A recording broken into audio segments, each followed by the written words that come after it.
Bien, hola, buenas tardes a todos.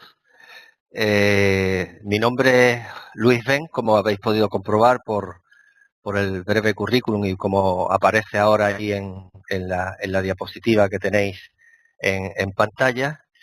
Bueno, voy a empezar. Lo primero en estos casos es empezar agradeciendo a la organización, a todas las instituciones y a la organización de este curso, bueno, que se hayan acordado de mi persona para hablar, aunque sea brevemente, durante unos pocos minutos sobre un tema tan interesante y que yo creo que encaja bastante bien en aquello que estáis siguiendo a lo largo de este tiempo y hacer unas pequeñas puntualizaciones antes de entrar en la sesión, antes de entrar unas pequeñas acotaciones sobre un poquito sobre mi persona y sobre cómo he trabajado hasta ahora y por lo que creo que estoy aquí. Bueno, yo soy un gestor cultural profesional, vivo de esto desde hace prácticamente 30 años y soy funcionario público en una institución que es la Diputación de Cádiz y soy un gestor cultural básicamente municipalista.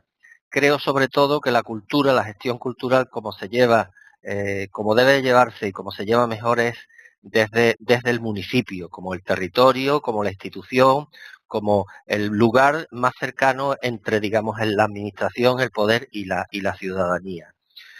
Por otra parte, sí es verdad, también tengo una cierta experiencia en proyectos de cooperación cultural al desarrollo y por eso esencialmente es por lo que estoy aquí, fundamentalmente en dos países o con dos países, con Marruecos y con Guatemala, en ambos casos. Bien, lo que me pide la organización del curso es que hable de cultura, cooperación y desarrollo, de estos tres conceptos, estos tres términos. Son tres conceptos complicados los tres. Seguramente los que tengáis más experiencia, los que ya llevéis un tiempo en esto, lo sabéis. El concepto de cultura es un concepto muy complejo, muy complicado. Dicho de una forma un poco pedante, como dicen algunos, la cultura es una realidad poliédrica, ¿no? Es una figura que tiene muchas caras.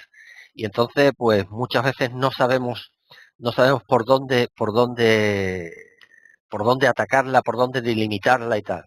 Y por eso muchas veces existe lo que podemos decir, hay un consenso, un acuerdo tácito, silencioso, velado, digamos, entre todos los que estamos en la profesión, por no intentar delimitar mucho lo que es la cultura, ¿no? Porque si le pones frontera se te puede quedar algo. Pones una frontera por aquí y se te queda, por ejemplo, el cómic fuera, ¿no? O pones una frontera por el otro lado y se te queda la videocreación, etcétera. Entonces, bueno, todos sabemos lo que es cultura y no nos complicamos la vida. El concepto de desarrollo, me salto cooperación, lo dejo para el final, aquí lo vamos a entender, y yo creo que eso casi todos estaréis de acuerdo, en el sentido que le da el PNUD, el Programa de las Naciones Unidas para el Desarrollo. Es lo que llaman el desarrollo humano, ¿no? En el cual, en el centro del desarrollo está la persona. No está la economía, no está la productividad, no están las naciones, está las personas. Entonces, lo que trata el desarrollo humano es que la gente pueda desarrollar sus capacidades personales y vivir con más libertad su experiencia vital. Y es un concepto muy ligado a lo que podemos llamar lo que es la sostenibilidad y la cohesión social. O sea, el desarrollo que no tiene una sostenibilidad medioambiental va contra las personas al largo plazo y yo diría que incluso al corto plazo, porque la destrucción del medio ambiente funciona con mucha rapidez. Y cohesión social porque si no hay una sociedad, si no desarrollamos una sociedad más o menos equilibrada, más o menos igualitaria, no estamos desarrollándonos bien. Una sociedad puede ser rica y hay muchos ejemplos históricos y actuales, pero tener mucha riqueza, pero la riqueza muy concentrada en unas pocas manos y una gran mayoría. Entonces, cohesión social y sostenibilidad ligadas a equilibrio y equidad. Bien, creo que con esto habremos centrado, por lo menos yo os he dicho de lo que voy a hablar, ¿no? Un momentito. Ahí está. Bien, para empezar os pongo aquí unas palabras de una persona a la que quiero y respeto mucho, Fernando Vicario.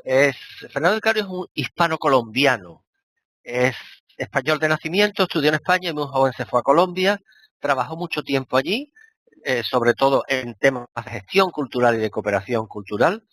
Volvió a España ya con cierta madurez, trabajó en España durante unos años en cooperación cultural dentro del Ministerio y de la Agencia Española de Cooperación Internacional al Desarrollo, y es un buen amigo. Luego la crisis pues lo devolvió a Colombia, bien para Colombia y mal para España, pero ¿qué le vamos a hacer? Entonces, esta es una frase sacada de un escrito suyo, de unas reflexiones suyas, que la que nos dice dos o tres cosas importantes. La primera, que la cooperación no es asistencialismo, no es asistir el más rico al más pobre. Esta es una visión anticuada, una visión que yo creo que está superada en casi todos los sitios, pero aún así, de vez en cuando te encuentras a gente que comparte esta visión. Es una visión colonial, prejuiciosa, que está basada más en la caridad que en la solidaridad, ¿no? La caridad es un concepto de fe, por supuesto, entonces eso no tiene, no es medible, no es, pero la solidaridad sí es un concepto más racional en el que podemos trabajar, lo podemos medir y esas cosas. Y luego que se trata de hacer cosas conjuntamente, ¿no? Hacer cosas antes, la cooperación cultural era llevar cosas a otro sitio. Uno que tenía llevaba a otro sitio donde no tenía. Ahora se trata de, tenemos unos recursos y vamos a hacer algo en este sitio donde es necesario hacer algo, donde hay un problema y hay que solucionarlo. En nuestro caso es un problema de desarrollo cultural o es un problema al que la cultura puede aportar soluciones. Es que hacer juntos es, por supuesto, un hacer juntos sin jerarquías, en el que se diseña, se ejecuta y se evalúa conjuntamente, en común, las dos partes de la cooperación, ¿eh? Se trata de lo que él llama coproducir, que cooperación se va moviendo más a la coproducción, ¿no? Pensar en términos de una coproducción artística de una película, ¿no? Entonces, ahí lo que nos encontramos es que hay varias partes que hacen todo el andamiaje, todo el trabajo para obtener el resultado final de lo que es la película. Y esa es la coproducción, producir en común algo. Vamos a producir un proyecto cultural en un territorio entre gente de ese territorio y gente que viene de fuera de ese territorio para modificar una realidad. Y eso es lo que a Fernando se refiere como coproducción. Fijaos que él dice que el capital duro y duro, que cooperar no es buscar dinero. No exactamente, hay que tener dinero, ¿no? Pero que eso es otra tarea. Y el dinero, por supuesto, que es esencial. Pero hay gente que cree que una vez dado el dinero ya se acaba la cooperación, ¿no? Una vez obtenido el dinero empieza el proceso de cooperación. Vamos a compartir primero algunas reflexiones de retos y de objetivos. ¿Y cuál es para mí el mayor reto que tiene la cooperación cultural para el desarrollo, ¿no? Bien, que hay que tener una conciencia muy clara que nosotros nos vamos a enfrentar cuando cooperamos, a lo que debemos enfrentarnos. El reto es diseñar, tener proyectos, ¿no?, con objetivos compartidos entre las partes, entre quien coopera desde un sitio y quien coopera desde otro, que lo que van buscando es un cambio estructural. O sea, no se trata de cooperar o por hacer, o porque mira qué bien, voy allí, estoy un tiempo y hacemos una cosa, la gente se lo pasa bien. No. Se buscan cambios estructurales.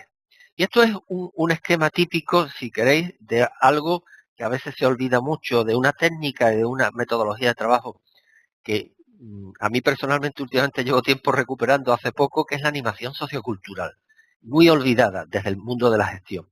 Y la animación tenemos una realidad insatisfactoria, problemática, vamos a formularnos unos objetivos que vamos a compartir y vamos a aplicar unos proyectos para producir un cambio estructural, un cambio de mejora de la realidad. Ese ciclo de la animación sociocultural es un ciclo absolutamente posible de compartir y de trabajar dentro de la cooperación, porque lo que buscamos es básicamente cambiar realidades, donde la cultura no está dando todo lo que debería dar de sí, o donde la cultura podría aportar muchos elementos para cambiar realidades que son insatisfactorias. Y ahora dos objetivos, un poco formulados de una forma compleja. Yo esta mañana lo repasaba, digo, bueno, vamos a ver cómo hacemos esto. Un primer objetivo, eh, pro, enunciado, como dice aquí, promover la modernidad tecnológica, fiscal y organizativa de la cultura estancada, la costosa y poco viable mediáticamente. Y no entendáis cultura estancada de una forma peyorativa, ¿no? Sino de una cultura que ya es costosa, cuesta mucho dinero poner o conservarla simplemente, y estoy hablando básicamente de una cultura en la que no se está aplicando las tecnologías de la información y la comunicación, que es fiscalmente opaca porque normalmente tiene una debilidad económica muy fuerte, no tiene estructuras empresariales fuertes detrás ni sociales, y entonces se refugia en no pagar impuestos, en decir, bueno, me oculto un poquito y por necesidad. Y que tiene modelos organizativos muy antiguos y que son ineficaces. Por poneros ejemplos. Por poneros ejemplos, la cultura del folclore, de las artes escénicas en cierta medida, de la danza, fuera, digamos, de los que son los grandes espacios de producción, las compañías nacionales y esas cosas, ¿no? El mundo del teatro, las artes escénicas, y hablo de mi país, España, es muy débil, aparte, independientemente de los problemas de la crisis, ¿no? y de la tributación, sino que normalmente ha estado en estructuras empresariales débiles, en que los artistas eran sus propios empresarios, etcétera. Estas culturas, este tipo de culturas, han estado sobreviviendo, básicamente sobreviviendo. No son rentables, y no es que no sean rentables porque haya malas condiciones, normalmente no son rentables porque pertenecen a un mundo pasado. Las conservamos porque forman parte de nuestro patrimonio y de nuestra identidad, pero tienen pocos públicos y normalmente dependen de las administraciones públicas, bien vía subvenciones, vía tal. Lo cual no quiere decir que sea malo, ni tampoco bueno, pero que tienen una dependencia de lo público. Bueno, el objetivo entonces es llevar la modernidad de tecnologías, de fiscalidad y de organización a estas. Y forzar el encuentro de estas antiguas de estas culturas que hemos dicho estancadas, con las que son rentables ahora mismo, que son las tecnológicas, las mediáticas, las audiovisuales. Hablamos no solo ya del cine, que el cine ya no es en sí un sector, sino que está imbuido en otro sector más amplio de tipo audiovisual y mediático. Y esas culturas, la televisión, etcétera, que son rentables, son industrias que generan mucha riqueza, que generan mucho empleo, que son muy empresariales, que son las contemporáneas. Yo creo, y creemos muchos, que tienen necesidad en sus contenidos y en sus valores y en sus recursos de las culturas estancadas. Y os pongo un ejemplo sencillo. Cuando queremos hacer una telenovela, que todos consideraremos un proyecto cultural bajito, ¿no? Pero no. Las telenovelas necesitan actores que tienen que formarse y normalmente se han formado en estructuras de la escultura estancada. Necesitan guionistas, que son dramaturgos y escritores, necesitan directores escénicos, etcétera, etcétera. Entonces, la confluencia de una con otra les puede hacer, es lo que se llamaría una alianza estratégica. ¿Y por qué insisto en este tema? Porque yo creo que una parte de nuestra cooperación está en mantener ese equilibrio, en que en los territorios, en los sitios, en las realidades, mantener viva la cultura tradicional, la cultura que hemos llamado estancada, e insertarla en la nueva cultura, porque la va a proyectar mucho más y la va a hacer más visible y la va a hacer más rentable y que más gente pueda vivir de ella. Bien, volviendo a nuestro tema de las áreas de los ámbitos de la cooperación cultural va y debe ir más allá de lo cultural. Y me explico. Si hacemos cultura solo para la cultura, por el ámbito cultural, estará muy bien incluso. En lo que decía anterior, si conseguimos insertar las culturas tradicionales con las culturas contemporáneas o con los modos de producción y difusión, habremos hecho mucho. Pero la cooperación cultural al desarrollo necesita hacer algo más. Necesita, entre comillas, justificarse un poco más. ¿eh? Y en ese aspecto necesita invadir, en el buen sentido de la palabra, otros ámbitos de la cooperación. Entonces, cuando hagamos cooperación al desarrollo, cuando lo hacemos, debemos estar pensando en que hacemos cultura para el desarrollo social, para el desarrollo social de dar cohesión, más cohesión a una sociedad, de difundir valores de tipo democrático y de tipo participativo mayores, para ponernos metas sociales para que la gente tenga otras aspiraciones. También hacemos cultura para el desarrollo institucional, ¿eh? En el sentido de que hay que fortalecer las instituciones democráticas en una sociedad y empoderar a la sociedad civil. En la medida que la sociedad civil y la sociedad civil cultural se empodere, sean más poderosas, estaremos en una sociedad más. Y luego, obviamente, también cultura para el desarrollo económico. Estamos en un mundo muy necesitado de un desarrollo material. Por supuesto que un desarrollo sostenible y medioambientalmente y socialmente, por supuesto, pero necesitamos. Entonces, la cultura ya hace tiempo que hemos escuchado el discurso que la cultura aporta a la economía, aporta a la economía. Yo no tengo, hay muchos datos ya de muchos lugares del mundo, de la Unión Europea, de América Latina, de otros sitios del mundo. Entonces, yo solo os voy a dar un dato que de hace 2 días que me llama la atención y salió, y que dice que en la Unión Europea hay 7 millones de personas que trabajan en el sector de la cultura y que estos 7 millones son 5 veces más personas que las que trabajan en el sector de las telecomunicaciones, que es un sector muy visible, pues, y que la cultura genera, en el año pasado aumentó un 0,7% el empleo cultural, mientras que bajó un 0,7% en general.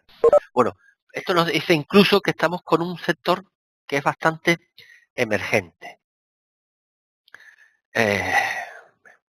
Con permiso.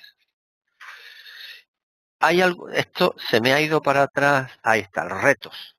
¿Qué retos tiene la cooperación cultural de desarrollo desde la perspectiva de las organizaciones que lo hacen?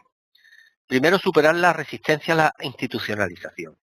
Es cierto que la gente de la cultura somos un poco rebeldes y somos un poco de situarnos frente al poder. Y al situarnos frente al poder nos situamos frente a las instituciones. Y bien, y el que nos gustan más normalmente las estructuras informales que las muy formales. Para nosotros, tener que constituir una asociación con unos estatutos, con unos libros de cuenta, con unos reglamentos, etcétera, supone muchas veces es más un bloqueo, es más una molestia, pero sin embargo debemos institucionalizarlos. Las organizaciones que trabajan para la cooperación cultural al desarrollo tienen que ser organizaciones serias. Y una de las características de la seriedad, es decir, es cumplir las leyes, y más en las sociedades democráticas, ¿no? Entonces, es algo que no cuesta tanto cuando hay que dedicar a veces a alguien de la organización a institucionalizarnos a esas cosas. Luego, aumentar las capacidades técnicas y administrativas, que está muy ligado al punto anterior de abandonar el voluntarismo. Entramos muchas veces en la cooperación cultural por voluntarismo, por ganas, por vocación, y entramos sabiendo lo que sabemos. E ignoramos normalmente que administrar una organización y administrar un proyecto exige unas capacidades técnicas de lo que sea, en nuestro caso de gestión cultural, gestión patrimonial, etcétera, y unas capacidades administrativas, que es capacidades de cómo administrar esto. Bien, dicho lo cual, pasamos un poquito a un breve análisis de la situación actual. En el mundo global en el que estamos, ¿cómo está situada la cultura en las grandes estrategias de desarrollo? como muchos sabréis, ahora se está discutiendo la agenda post-2015, o sea, los nuevos objetivos del milenio, la revisión de los objetivos del milenio, que son básicamente unos objetivos centrados en la lucha contra la pobreza, contra el hambre, contra la desigualdad social, contra el poco acceso a la educación, etcétera. Bien, en esta discusión que hay ahora, si la podéis seguir un poco, bueno, pues se está reformulando toda esta agenda una vez acabado la primera parte de los objetivos del milenio. Y hay una lucha, hay un combate por sectores de la cultura porque la cultura sea incluida de alguna manera dentro de los objetivos del milenio. Actualmente no está incluida, en los primeros borradores no está incluida. Hay presión, hay lobbies que están trabajando en ese sentido.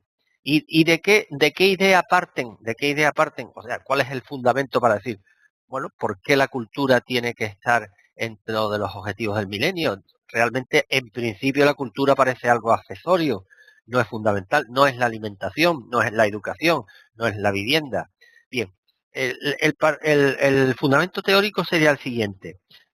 Hay algo que le llaman las tres piernas, el triángulo del desarrollo, o del bienestar, perdón, más bien del bienestar.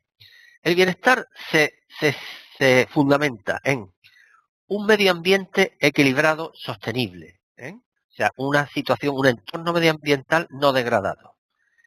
Se sustenta en una economía que genere riqueza y en tercer lugar, que la riqueza que genera esa economía se redistribuya de una forma equitativa en base a lo que se llama la inclusión social. Si se dan estos tres pilares de forma equilibrada, estamos en una sociedad más desarrollada, en una sociedad con más bienestar social, perdón, una sociedad que tiene un medio ambiente cuidado, perdón, una sociedad con una economía desarrollada que produce riqueza para sostener a la gente y que esa riqueza es redistribuida. Bien, pues hay algunos teóricos que han dicho, no, el bienestar social necesita un cuarto pilar. Un cuarto pilar, no basta un medio ambiente equilibrado y respetado, que es importante, no basta una economía desarrollada y que genere riqueza, que es necesario, no basta que esa riqueza sea redistribuida de una forma equitativa, sino que además esa sociedad comparta unos valores y unas identidades que sean positivos, que la enriquezcan desde un punto de vista moral, ético, estético, etcétera. Y eso quien lo aporta es la cultura. Bien, esa es la base teórica que está haciendo que mucha gente, que muchas voces están reclamando la inclusión de la cultura en la agenda post-15. Bien, y ahora voy a dedicar un rato a haceros una descripción del marco en el internacional en el que estamos, sobre todo desde la perspectiva de la cultura, de los intercambios culturales y del comercio cultural, nunca mejor dicho. Porque la cooperación a cultural desarrollo se mueve en un marco internacional. Si yo quiero hacer cooperación con Marruecos o con Guatemala, países con los que lo he hecho, pues yo trasciendo de mis fronteras tengo que pasar y hay un marco legal de relaciones entre los países, de relaciones comerciales, el intercambio cultural entre unos y otros está regulado de alguna manera. Bien, hay una política de bloques en el tema de la cultura, de las relaciones culturales a nivel internacional, sobre todo de la perspectiva del intercambio de los bienes y de los servicios culturales y del patrimonio cultural. Hay una posición que habla de libre comercio, es decir, todo producto cultural, y sea una película, sea un libro, sea una canción, sea un grupo de teatro, sea un objeto patrimonial, sea un cuadro, etcétera, pues debe tratarse como cualquier otra mercancía o servicio, como si fuera un coche, como si yo quiero vender frutas, como si yo quiero comprar o vender algunos servicios turísticos, etcétera, etcétera, etcétera. Es una postura que está siendo y ha sido tradicionalmente defendida por el mundo anglosajón y por los Estados Unidos. Yo creo que actualmente también por China, la otra gran potencia emergente, y en la cual equipara la cultura a cualquier otra mercancía. Por ahora no juzguemos, esto no es ni bueno ni malo, es una postura. Y hay otra posición que es la de la excepción cultural o la excepcionalidad cultural. Una postura muy defendida por Francia y por una gran parte de la Unión Europea, de los países de la Unión Europea, y por muchos países de América Latina y otras zonas del mundo, que dice que la cultura es algo, en sus productos, en sus servicios, que es necesario sustraerlos de las dinámicas del mercado global, porque la tendencia del mercado, como muchas veces, como ya sabemos, es monopolística y puede llevarnos a la hegemonía de unos modelos culturales sobre otros y a la pérdida de muchos hechos y fenómenos culturales. Un poco la historia de esto es, hay un sistema internacional de acuerdos para la libre circulación de mercancías y servicios que arranca su puesta en marcha del año 47, fijaos, que hasta el 86, en lo que se llama la Ronda Uruguay, no empieza a desarrollarse en serio y en 1993 se firma este acuerdo. Y ahora estamos en la segunda ronda que se firmó en el año 13. Y bueno, ahí los países lo que tratan básicamente es en todo el comercio, bueno, que sea lo más libre posible, la competencia, etcétera. Es un tratado que está promovido por los países desarrollados. Y ahí viene parte de su truco, ¿no? El más fuerte suele imponer más sus criterios. Los países en vía de desarrollo se quejan de que hay mucha discriminación y que hay falta de transparencia. Aún así, es un sistema multilateral aceptado por todos, todo el mundo lo critica, pero nadie quiere estar fuera de él. Entremos en el tema ya, en lo que nos afecta a nosotros, que es la excepcionalidad cultural. Hay un antecedente en este tratado de comercio, sobre todo la pelea surge a raíz del mundo audiovisual. El cine, el principio, luego todo el mundo audiovisual, las series de televisión, etcétera. Había tres posturas. La primera, la que hemos hablado, libre comercio, que es la postura norteamericana. Dice, aquí todo todo tiene que ser, todo producto que surja de la mano y de la cabeza del hombre es comerciable y no hay discriminación. Sin embargo, una parte, la Unión Europea en su conjunto, hablaba de lo que llamaba la especificidad cultural y Francia iba más lejos, que es la excepcionalidad. La especificidad era un poco diluirlo a través de los artículos y tal, es decir, bueno, lo cultural, en ciertos casos, porque había artículos que hablan que hay cosas que no se pueden comerciar, como son los valores morales, la religión, etcétera. Decían, metamos la cultura. Sin embargo, la cultura francesa dice, no, hay cosas que son excepcionales, que no pueden, salvo si las metemos en el mundo, en las dinámicas del comercio, de la compra-venta, se pueden perder patrimonios de países, se pueden perder memorias. Entonces, su base es el respeto a la memoria y al patrimonio. Y el legitimar que las naciones, los países, puedan adoptar medidas excepcionales para respetar su patrimonio. ¿Dónde está el conflicto? ¿Dónde es el gran tema de conflicto? Porque evidentemente podría pasar, ¿no? Pero por poner un ejemplo un poco bestia, nadie va a comprar la Alhambra y llevársela de España. No necesitaría muchísimo dinero. No sé si los excedentes del gobierno chino de divisas le darían para comprarla, probablemente sí, pero es algo que es muy improbable, ¿no? Y muchas en los monumentos, en el patrimonio y tal. Quizás sí más en los cuadros, en el patrimonio inmobiliario, ¿no? Mobiliario, perdón. Cuadros, grandes obras de arte, artísticas y tal, pero aún así, no. El conflicto está donde está el gran negocio, como siempre, que son las industrias culturales, el cine y la música. Aquellos sitios donde los derechos de propiedad intelectual generan mucho beneficio económico. Y eso pasa en el audiovisual y pasa en la música. Y ahí es donde es el conflicto. Entonces, la postura de franceses y españoles y de otros muchos países es decir, mire usted, contra la industria del cine norteamericana es muy difícil luchar, porque parte de una situación de hegemonía muy grande, controla redes de distribución, etcétera, etcétera. Y no podríamos. Es curioso la respuesta que daban los norteamericanos a los franceses en este caso, y es una anécdota, les decían, mire ustedes hacen muy bien quesos, ¿verdad? Decían los franceses, sí, y sus quesos se compran en todo el mundo. Dicen, sí. Dicen, pues aprendan a hacer películas igual y no habrá este problema. No deja de ser una anécdota. Entonces, estamos en un mundo en que se va entre el liberalismo y la globalización, o más bien el liberalismo neoliberalismo este que le dicen radical, ¿no? No tiene nada que ver con el liberalismo político. Esta es una frase que tenéis ahí en pantalla, que podéis ver y podéis ir leyendo, es de Tyler Cowen, que es un economista norteamericano muy partidario y defensor del libre mercado y de la libertad económica. Yo la traigo porque eh, habla de arte, ¿no? Y habla de cultura, ¿no? Y porque este hombre aquí reflexiona y nos muestra una paradoja, ¿eh? Es algo que es paradójico, dice, qué curioso que a él le debe generar ciertas contradicciones. Si yo y pongamos un ejemplo, España y Marruecos, dos países cercanos y con dos culturas diferentes, aunque tengan muchas cosas en común, pero también tienen muchas cosas diferentes y podemos identificar una cultura española y una cultura marroquí.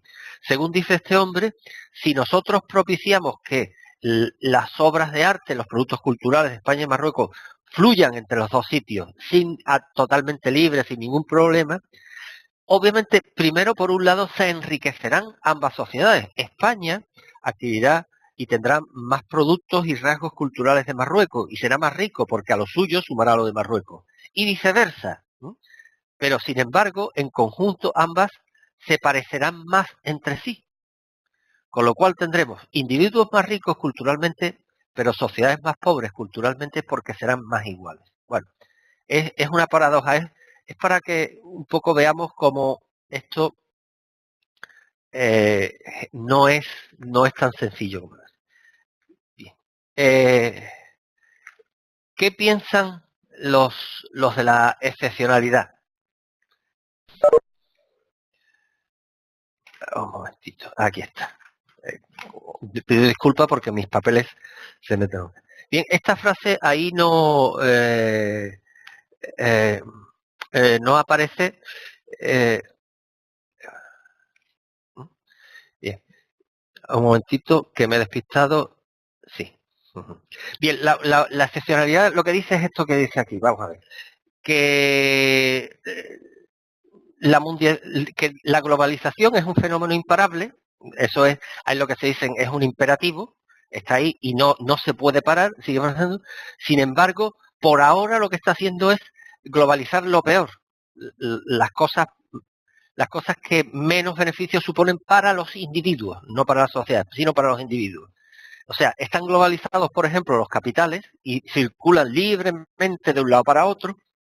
De hecho, el mundo es un mercado bursátil que está en permanente, que nunca se interrumpe. Cuando Tokio se apaga, sigue Shanghái, cuando no sigue Londres, cuando no Nueva York, etcétera, Berlín, etcétera. Y que lo que se está tratando es de un modelo económico y con su reflejo cultural va a ser hegemónico. Bueno, esto es lo que dicen ellos.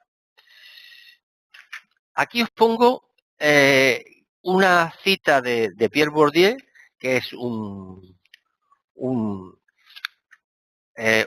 sociólogo francés que murió desgraciadamente el año 2002, que fue un gran combatiente contra lo que es la globalización entendida en los términos que le hemos hecho. Si leéis con cierta atención la frase en la que aparece ahí, básicamente, ¿qué es lo que nos expone Pierre Bourdieu? Es lo que podríamos denominar el miedo al amigo americano, ¿no? Con Estados Unidos hay una relación de amor-odio muchas veces en el mundo europeo y sobre todo en la izquierda europea y creo que en otras zonas del mundo que sí. Por un lado imitamos sus formas de vida, de consumo, Las Coca-Colas, el gin, tal, y de consumo cultural, sobre todo el cine. Estados Unidos posee una potente cultura popular, del rock, del pop, del cómic, etcétera, y posee una potente industria cultural potentísima. Entonces, por un lado, estamos seducidos por esa cultura, pero por otro lado, vemos que eso inunda y que su avance hace perder parte de nuestra cultura. Bien. Un momento. Sí, me he pasado esto y quería hablaros de esto. Contenedores de pensamiento, esto es ahí tenéis un ejemplo, os lo he puesto porque está en el castellano, el cato, luego podéis pinchar, porque es donde se está generando el pensamiento sobre todo de la mundialización, de la globalización sin fronteras comerciales, ¿no? Y aquí es donde generan. Bueno, lo paso porque me lo había pasado. Bien. Y ahora voy a entrar ya para acabar, en tratar de ver dos modelos de cooperación cultural al desarrollo. Os pongo estos dos modelos. Hay más, probablemente haya más, pero yo os pongo estos dos porque son dos en los que yo he trabajado y obviamente son los que tengo más experiencia y los que puedo transmitiros algo más de conocimiento. Uno que es denominado metodología de construcción conjunta y otro de transferencia del conocimiento. Para mí es más interesante el primero, porque se trata de construir entre las dos partes, entre los cooperantes, entre los que vienen de un sitio y los que están en otro, construir el conjunto del proyecto, todo el proyecto, se construye todo, se construye su diseño, se construye su ejecución, se evalúa conjuntamente y se aplica conjuntamente, se trabaja y se construye en conjunto. Y en el otro, que puede tener una vertiente, no es tan cooperativa, pero sí es más solidaria, digamos, es transferir el conocimiento. Algo que yo he hecho en mi territorio y que he visto que funciona, conozco a gente en otro territorio que tiene el problema similar al que yo me enfrenté y yo he construido una herramienta, un proyecto que para afrontarlo voy y lo comparto con él en un proceso de adaptación. Bien. Os voy a poner ejemplos. El modelo de construcción conjunta fue el que utilizamos cuando hicimos la cartografía cultural, elaboramos los mapas de agentes y hábitos culturales en las provincias de Cádiz y Tetuán. Era construir un mapa cultural. Un mapa cultural es un sistema de información territorial específicamente para la cultura, que lo queremos coger es sobre el territorio, medir y cuantificar la cultura, así de sencillo. Y así de sencillo y así de difícil. Hay que dimensionarla, hay que contarla, hay que caracterizarla, hay que ver cómo es, etcétera, ¿no? Esto es para que veáis en qué consiste básicamente una cartografía cultural, una cartografía física, los equipamientos, los recursos, las redes de difusión, cartografía humana, los agentes, que son los artistas, los creativos, los agentes sociales, y una cartografía humana en el sentido de los hábitos, cómo se comporta culturalmente la gente, qué demanda, qué consume, qué crea, etcétera. Bien. Aquí es la parte interesante que nos afecta como modelo de cooperación. El proceso de construcción de esta cartografía. En esta cartografía había españoles y marroquíes, había gaditanos y tetuanís, ¿no? Había una subvención, era un proyecto europeo, el dinero había venido de Europa y partíamos de un proceso, partíamos de una idea esencial. La idea era de que nadie, ni en España, ni en Marruecos, ni en Cádiz, ni en Tetuán, sabía cómo se hacía una cartografía cultural. Luego todos, marroquíes y españoles, teníamos que ponernos en primer lugar a aprender a hacer una cartografía cultural. ¿eh? Hay que formarse. Y lo primero que había era un proceso formativo. Eso aparece en selección y formación de los redactores de la cartografía. Porque los primeros responsables del proyecto son responsables administrativos, no son responsables técnicos. A partir de ahí se va seleccionando a los responsables técnicos, a la gente que va a trabajar en eso. Entonces, entre todos hubo que formarse, ver, primero analizarnos los que íbamos a participar y qué es lo que ignorábamos, qué es lo que no sabíamos. Y a partir de ahí aprender. Y luego ya viene todo lo que es un trabajo de campo, las herramientas de recogida de información, cuestionarios, etcétera, etcétera, perdón.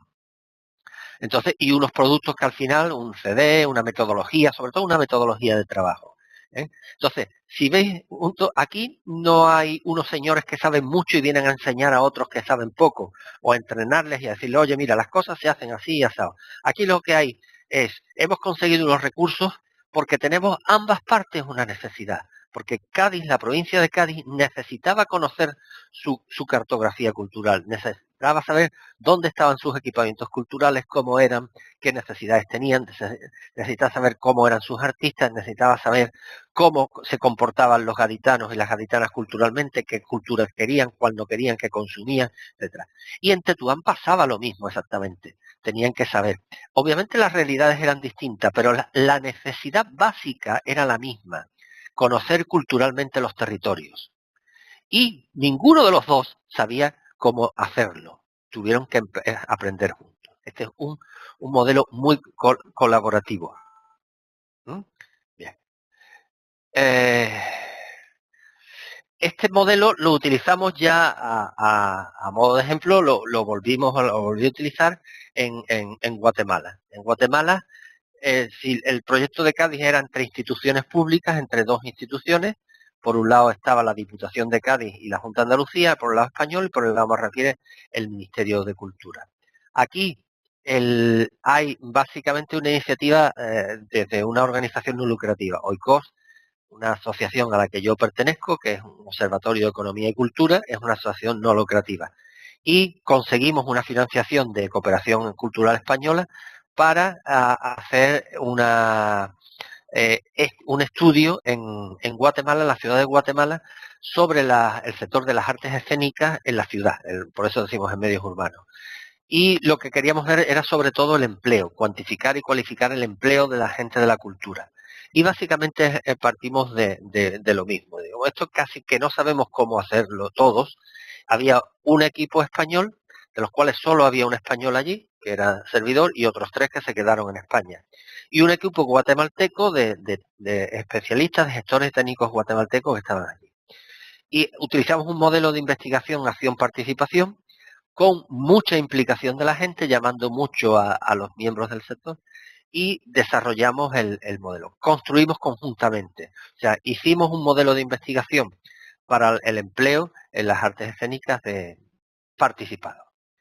Y ya que con esto acabo, el de transferencia de conocimiento. Bien, desde OICOS, en Sevilla, en España, habíamos hecho un estudio de impacto económico. De impacto económico de la Semana Santa y de la Feria de Abril en Sevilla, en España. ¿Qué suponía para una ciudad como Sevilla las celebraciones de la Semana Santa y la celebración de la Feria de Abril? Sabíamos que en Guatemala, por nuestros amigos guatemaltecos, hay una celebración de una Semana Santa en la Antigua, en la ciudad de la Antigua, que es una ciudad patrimonio de la humanidad, que atrae mucha gente. Y les dijimos, oye, nosotros hemos hecho esto allí y nos ha funcionado. Os pasamos la metodología, el conocimiento y lo hacéis. Había una subvención y se hizo. Lo hicimos a través de allí. Esta fue una cooperación de organización no lucrativa con organización no lucrativa. Ojo, en la Semana Santa no evaluamos el hecho religioso, sino simplemente el hecho social y cultural.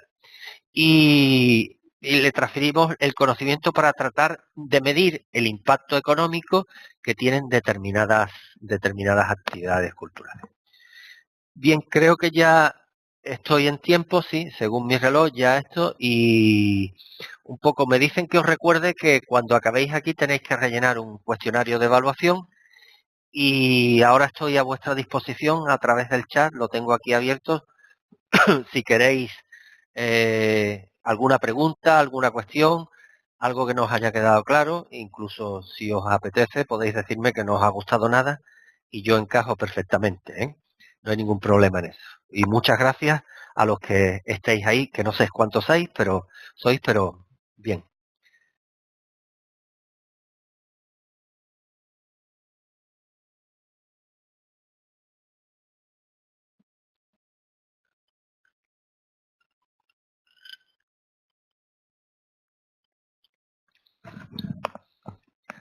Bueno, nadie pregunta, se ve que Que o todo ha quedado muy claro o no ha interesado nada.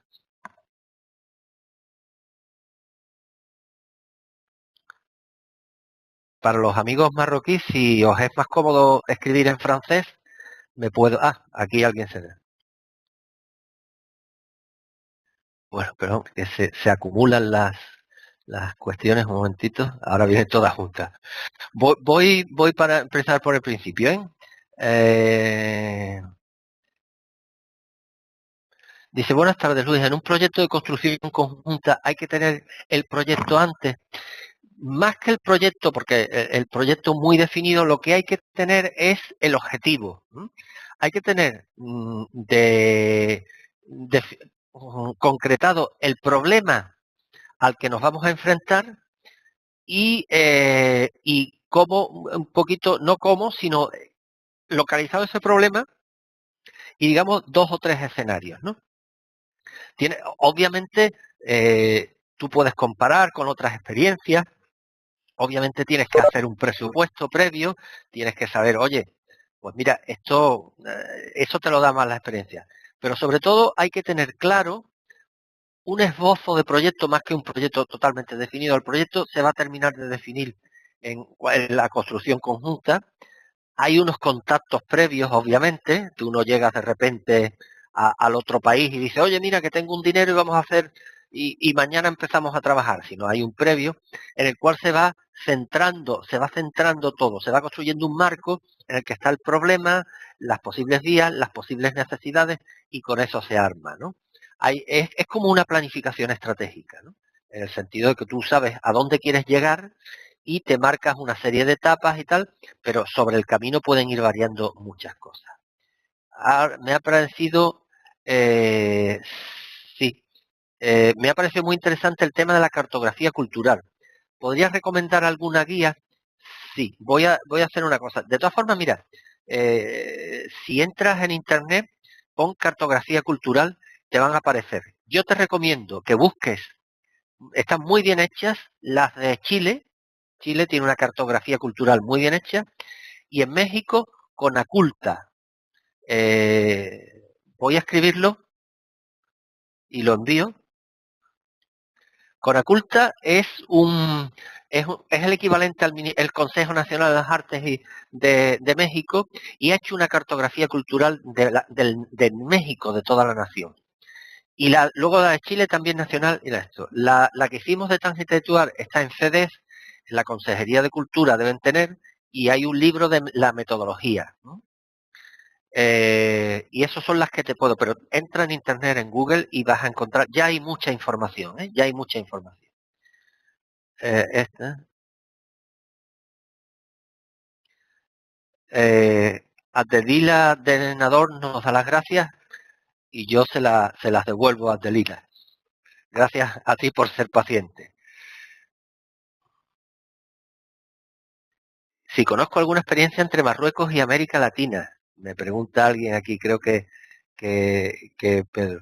Pues realmente es curioso, pero no conozco ninguna experiencia entre Marruecos y América Latina. Y sería interesante porque ahora, últimamente hay un concepto que es el de la cooperación horizontal. Es decir, estamos en la cooperación norte-sur, suponiendo que el sur es rico y que el norte es rico, perdón, y el sur es pobre, entonces por solidaridad, equidad, etcétera.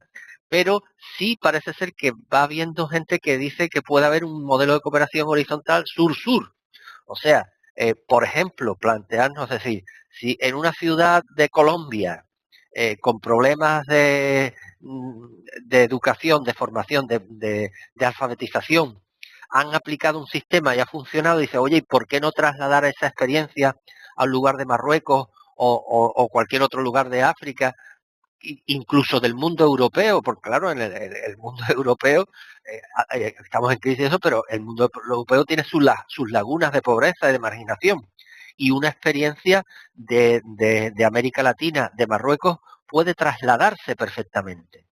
Entonces sería interesante, aunque yo personalmente, por desgracia, no conozco, pero prometo ponerme a investigar. A gente que da las gracias, que saluda. Aparte del proyecto de cartografía de construcción conjunta, como he señalado, el de Guatemala fue de construcción conjunta. El de una investigación que lo que tratábamos de averiguar era cómo vivía la gente, los profesionales de las artes escénicas en la ciudad de Guatemala. Y es de construcción conjunta porque sí teníamos claro en cierta medida aplicar algunas partes de la metodología de la cartografía cultural, porque lo que vas a hacer es cartografiar un territorio, ¿no? Solo que en un sector determinado, que son las artes escénicas, pero teníamos claro que nos teníamos que sentar, españoles y guatemaltecos, a organizar esa investigación, a construir el proyecto investigativo entre todos, ¿eh? Algo más por aquí. ¿Existe alguna cartografía cultural de España? Existen cartografías culturales en España parciales de algunos territorios. Mira, la primera que se hace como tal y que podemos darle ese nombre, hay una cierta polémica ahí, vamos a sacar los conflictos locales entre catalanes y andaluces. Los catalanes hablan de un mapa cultural de la ciudad de Sabadell del año 89 y los andaluces hablamos de un mapa cultural de la provincia de Sevilla hecho por la Fundación Luis Cernuda de la Diputación de Sevilla también del año 89. Las dos son iguales, las dos están hechas al mismo tiempo con metodologías distintas. Y yo voy a barrer para casa y lo hago sin ningún pudor y eso, la de Sevilla es mucho mejor que la de Sabadell. Ahora, general de toda España no. General de toda España hay un mapa, el MIRE, que es un mapa interactivo que lo puedes encontrar en internet es mapa interactivo de recursos escénicos y musicales, miren, lo escribo, ¿eh? Y está hecho entre SGAE y el Ministerio de Cultura, me parece, entre la SGAE, y donde tienes una cartografía de todos los equipamientos escénicos, teatros, auditorios, etcétera. Y es más en tipo interactivo. Vamos a otra pregunta. ¿Cree que la confrontación Estados Unidos-Europa a nivel cultural puede haber cierto complejo de inferioridad por nuestra parte?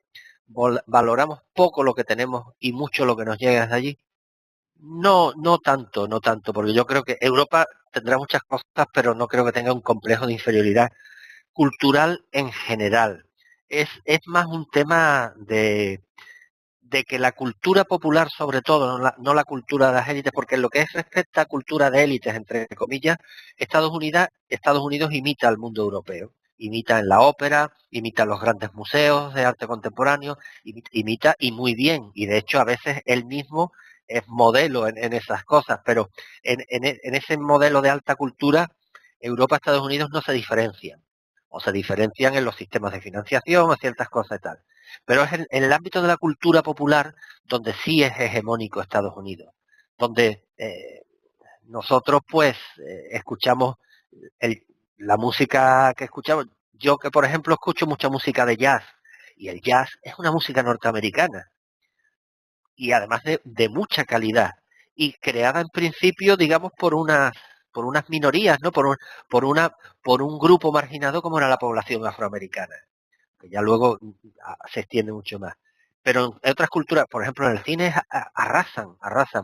Y no lo conseguimos, lo que consigue Francia, lo que consigue España, lo que consigue Italia, Inglaterra, es mantener una mínima estructura de industria cinematográfica, pero poco más, no consiguen poco más. No creo que sea un complejo de inferioridad, sino, bueno, dice, aquí dicen, ¿cree que a ver, esta es la misma. Una pregunta que hago a todos los ponentes. ¿Qué visión tiene de la gestión cultural en los próximos años? Bueno, yo la visión que tengo de la gestión cultural, para mí es la misma que tendría del sector de la venta de coches. El sector, es decir, si la economía va bien, si los niveles de desarrollo, si se asienta el bienestar, si las sociedades siguen siendo abiertas y democráticas, pues irá mejor. Ahora que a crisis sufrimos más la crisis que otros sectores. El, y además nos rescatan después, el sector financiero se viene abajo y el chorro de dinero en millones de euros para que salga arriba es impresionante. El sector cultural se viene abajo y las medidas son poquitas, ¿no? De todas formas, con independencia de lo que pase, siempre existirá el hecho cultural y siempre habrá necesidad de gente que administre y que gestione ese hecho. En unos modelos serán gente que trabajarán desde lo público, en otros modelos desde lo privado, en otros modelos desde el voluntariado. Y me tienes que reconocer que hacer previsiones de futuro es muy complicado en el mundo actual. Pero yo creo que bueno, no soy muy pesimista, ¿eh? A ver, siguiente pregunta. Gracias a alguien que dice que es muy interesante. El tema de la diversidad de las sociedades me parece un tema para discutir. Me parece que es importante la riqueza de los individuos constituyentes. ¿Y usted qué opina? Sí. Mira, en el tema de la riqueza cultural de una comunidad o una sociedad, de lo que podemos llamar su identidad cultural, es un tema conflictivo en la medida en que a veces puede colisionar con las identidades individuales. Y me explico. Obviamente toda comunidad tiene una identidad de todo tipo, pero tiene una identidad cultural. Pero tú como individuo tienes unos derechos como ser humano, que reconocidos además, en los cuales puedes no coincidir con la identidad cultural de tu comunidad. Y te voy a poner un ejemplo muy tonto en mi caso. Yo vivo en una ciudad, en mi ciudad Cádiz, donde digamos que sus señas de identidad en general son como fiesta, el carnaval, y luego el Cádiz Club de Fútbol, que es un equipo que no gana nunca, pero a la que la gente le tiene verdadera pasión y adoración. Bueno, a mí me gusta poco el carnaval y no me gusta el fútbol. Sin embargo, sigo siendo culturalmente parte de mi ciudad. Y este es un ejemplo tonto. Hay ejemplos donde el conflicto es muy mayor. Y pensemos en términos religiosos, comunidades donde una religión es la mayoritaria y hay minorías. Pues en la cultura pasa lo mismo. Hay una cultura mayoritaria, hegemónica, y hay culturas minoritarias e individuos. Entonces debemos buscar que sean sociedades abiertas, tolerantes y democráticas donde no sea incompatible el no compartir la cultura de la mayoría para poder seguir viviendo en paz en esa comunidad y sintiéndose parte de esa comunidad, ¿no? A ver, no sé si... Eso. A ver, buenas tardes. ¿Cómo se puede hacer para solucionar los problemas de documentación y poder traer artistas y creadores de Marruecos a España? Me gustaría montar una pequeña exposición en una pequeña sala de aquí, con artistas de allí. Resulta muy complicado que vengan por el tema de la no libre circulación de personas. ¿Dónde puedo dirigirme para tramitar y o agilizar este tipo de gestiones? Gracias. Bien, como señalas, como ¿te acuerdas lo que yo decía? Tenemos una globalización imperfecta. Los capitales pueden circular perfectamente, las personas no, lo cual es terriblemente injusto. En principio deberíamos primar a las personas sobre los capitales. Es más fácil enviar dinero de Marruecos a España que un marroquí pase o una persona de África pase a España. Bien, realmente no sé cómo eso. Yo te aconsejaría a las personas que han dirigido, que han organizado este curso y que básicamente trabajan en cooperación. España, la directora del curso, Virginia, es una persona que sabe mucho de estas cosas y es una gran amiga y seguro que entre otros profesores te lo pueden decir porque es un tema complicado y seguro con implicaciones diplomáticas, interior, etcétera. Pero seguramente las personas que han organizado este curso del profesorado a la dirección te puedan aconsejar y te puedan orientar mucho, mucho mejor que yo, ¿no? La Fundación Tres Culturas seguro, porque ellos trabajan mucho en estos temas y seguro que pueden hacerlo. Mm, gracias, profesor, es un placer. ¿Cómo le ha parecido la experiencia en Tetuán y cómo ve la forma de mejor cooperación entre ambas orillas? Bueno, para mí la cooperación con Tetuán fue una experiencia fantástica. Yo tengo grandes amigos en Tetuán, dejé grandes amigos, y yo no solo soy ahora mismo español y gaditano, sino en cierta medida, soy un tetuaní y soy un amigo de Tetuán y de Marruecos porque te sirve para descubrir que las fronteras están por lo que están y son incómodas, etcétera, pero que muchas veces no tienen sentido y que aun teniendo lenguas distintas, aun teniendo religiones distintas, diversas, aun teniendo hábitos alimenticios, de salud, etcétera, distintos, hay muchas cosas en común y que todo lo que nos hace distinto nos enriquece. Y bueno, entre el Atlético de Tetuán y el equipo de fútbol correspondiente de Tánger, por mi corazón de hombre al que no le gusta el fútbol, pero sí tiene pasiones, está con el Atlético de Tetuán. Y la forma de cooperar entre ambas orillas, perseverar. Mira, yo creo que hay que perseverar, hay que ser pertinentes, hay que estar permanentemente abogando, haciendo lobby. Es decir, yo siempre mantengo la teoría de la vecindad. Si yo tengo un vecino a mi lado, a mí lo que me interesa es que mi vecino sea una persona feliz, que tenga una buena alimentación, que tenga una casa bonita, que la tenga cuidada, que sus hijos sean felices, que tenga sus tradiciones, pueda respetar sus tradiciones y tal. Si, entonces la cooperación lo que trata es de que mi vecino y yo tengamos un mismo nivel de vida y un mismo nivel de felicidad. Entonces, pues, ya hay que perseverar, ¿eh? Estamos en malos tiempos porque hay mucho menos dinero, y entonces, pues, hay que... Alicia me pregunta si es Miren, sí, tal que así es Miren. Un saludo desde Nador y es un placer asistir a su conferencia. Muchas gracias. Dice, en un proyecto de cooperación cultural se acaba imponiendo un concepto de cultura sobre otro o se logra encontrar un punto medio entre las culturas de los países participantes. Bueno, ya un poco es eso. Yo, antes de cooperar con Tetuán, era un español de un determinado tipo, mejor o peor, pero era un español. Después de cooperar con Tetuán, tengo un algo de marroquí.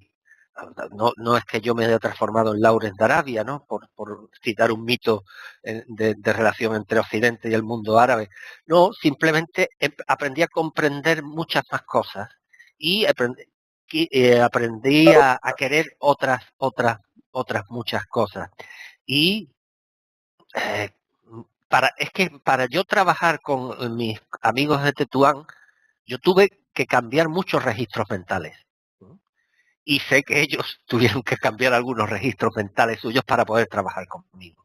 Fue, pues, y el concepto de cultura, como nosotros construimos el mapa en común, como lo construimos entre ambos, pues no sé, probablemente sí puede haber, pero claro, el concepto de cartografía viene de la ciencia occidental, pero es una ciencia que se ha universalizado, ¿no? Pero lo que trabajamos entre muchos, yo me acuerdo, para definir lo que es un equipamiento cultural, que yo como occidental tengo muy claro que un teatro lo es, que una biblioteca lo es y tal. Ellos tenían muy claro esos conceptos, pero yo descubrí otros equipamientos culturales de tipo más de espacios públicos y más abiertos, ¿no? Y lo descubrí, entonces el concepto fue muy maleable.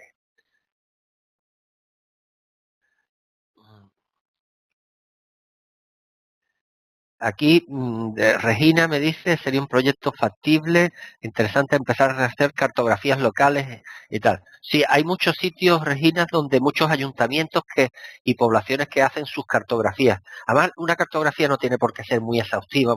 Un pueblo, un barrio, puede tener una cartografía elemental eso es. ¿Qué acogida cree que tendría en relación a patrocinios y ayudas? El problema de las cartografías es que... no sé, no es como una exposición de arte contemporáneo que todo el mundo te va a dar dinero o muchos te van a dar dinero. Son trabajos de investigación con los que tú ayudas a los que trabajan sobre el terreno. Entonces, son las iniciativas normalmente son públicas. A ningún mecenas privado, a ninguna empresa privada le va a interesar muy difícilmente financiar una cartografía. Esos tienen que ser las instituciones públicas, vía becas, ayudas de investigación, etcétera. Un placer, la experiencia, esta pregunta creo que ya. Dice que, buenas tardes, ¿qué pilar de los marcados en los objetivos del milenio considera más deficitarios con relación a los demás? ¿Qué importancia tiene el equilibrio entre los 4 pilares? Bien, el más deficitario probablemente ahora mismo es el pilar del medio ambiente, ¿no? Y es en el que más nos jugamos. De hecho, ese se juega fuera de los objetivos del milenio. El objetivo del milenio te dicen que el medio ambiente es importante tal y cual, pero el milenio, los objetivos del milenio se centran sobre todo en la pobreza, ¿eh? En la pobreza y en el hambre. Pues claro, es lo más prioritario, el darle de comer a la gente y el sacarlos de la pobreza. Entonces, todo lo demás ayuda. ¿Qué es lo que te dicen los otros pilares? Que no puedes sacar de pobreza a la gente a riesgo deteriorando el medio ambiente, porque lo que estás haciendo es enviarlos de vuelta a la pobreza a ellos, a sus hijos, en un futuro además muy inmediato. Y con respecto a la economía te dice lo mismo, no puedes sacarlo sin un sistema económico sostenible y viable, porque si no, es pan, como decimos en España, pan para hoy, pero hambre para mañana. Y con la cultura lo que te está diciendo es, no puedes sacar a la gente del hambre y de la pobreza sin un soporte cultural potente que les haga mantener los valores, unos valores que los hagan unos ciudadanos constantes, ejemplares, que combatan y que sepan mantener sus conquistas, ¿no? Básicamente. Entonces, el más importante es la lucha contra la exclusión social, contra la pobreza, que tiene un soporte económico importante, ¿eh? De generar estructuras económicas, pero sin olvidar. Y el equilibrio entre los cuatro pilares es esencial, porque por lo que, si ves por lo que te he dicho, si desprecias el medio ambiente, a medio plazo vuelves a caer en la pobreza y en el hambre. Ya hemos cumplido el tiempo, me dicen, cuando te... vale. Bueno, muchísimas gracias a todos. De verdad, ha habido muchas preguntas. Por las preguntas veo que por lo menos hay un grupito de personas que os ha interesado. Os voy a poner un correo electrónico ahora como último mensaje, ¿eh? Que es mío, para preguntas y cosas que algún día, que si queréis hacer, básicamente me escribís y me decís: hola Luis, soy Abdelila, vi tu conferencia el otro día y tengo esta duda. Suelo contestar con un margen de entre 4 días y una semana, pero contesto, ¿eh? Os lo digo porque no, no, no os desesperéis. Es que tengo mucho trabajo, la mitad me lo busco yo, que soy así de tonto, pero este correo electrónico que os he enviado aparece ahí. Me tenéis a vuestra disposición para preguntas y cualquier asesoría.